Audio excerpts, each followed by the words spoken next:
So AEW and THQ Nordic / Ukes released new information about the upcoming AEW video game called Fight Forever.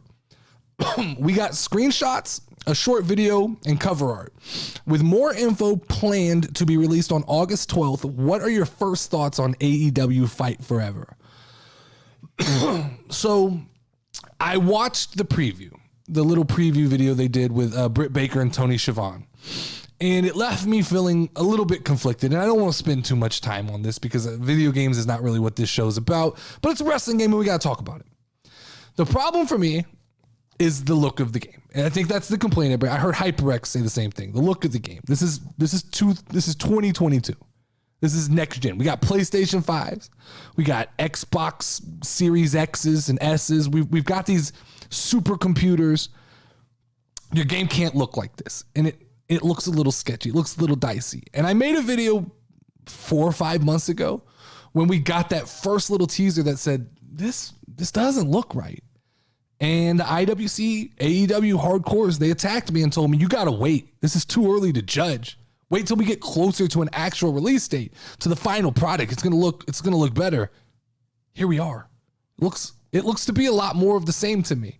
And I'm not necessarily a graphics person when it comes to video games. I'm okay if a game is just more fun than it is visually pleasing. But when you have a game like this, there's always the direct competitor. It reminds me of Tony Hawk and Skate. And that's okay. Like, I love Tony Hawk games. I also love Skate games. So there's room for both. My problem is, what scares me on this is if this game is everything they say it's supposed to be. If this is an arcade-style Nintendo 64 wrestling game, then fuck it. I'm in. I'm sold. Let's do it.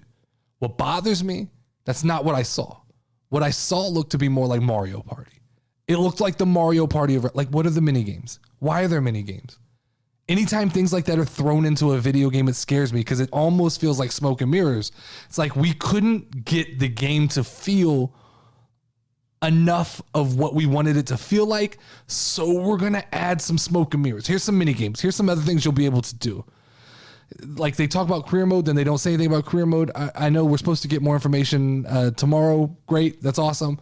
But I don't think, to me, honestly, when I look at WWE 2K22 and I look at this Fight Forever game, I still don't believe any video game company has figured out the right formula to make a wrestling video game that appeals to all the audiences. I still think, and this is kind of off topic, that there's room for a free-to-play wrestling video game where you just purchase the characters that you want, and it's a game of service, and you're constantly buying new wrestlers, and the themes stay up to date and things like that. Because that's one thing I've never understood, and I still can't understand with companies like 2K and WWE 2K22. Why can't they keep the games more up to date? Why are the games always feel so dated the minute they come out? Why are there guys that aren't in the right attires? Why is there music that's not correct? Those feel like things that should be, when a game comes out, it should be ready to go and ready to play and feel fresh. AEW Fight Forever has already said that their roster is not going to be complete. And WWE 2K22, when it came out, it felt dated. It was a pretty good game, but it felt dated. I don't get why can't 2K22 just give us new music when it comes out? It seems like just a download to just put a new song into the game or a new Titantron. I get that you have to scan people every time a new character is made, but there's these goddamn people making these characters in the character creator that look better than half of the ones we're scanning. So if you just gave us the music and the Titantrons to go along with that, it feels like we could make an accurate game.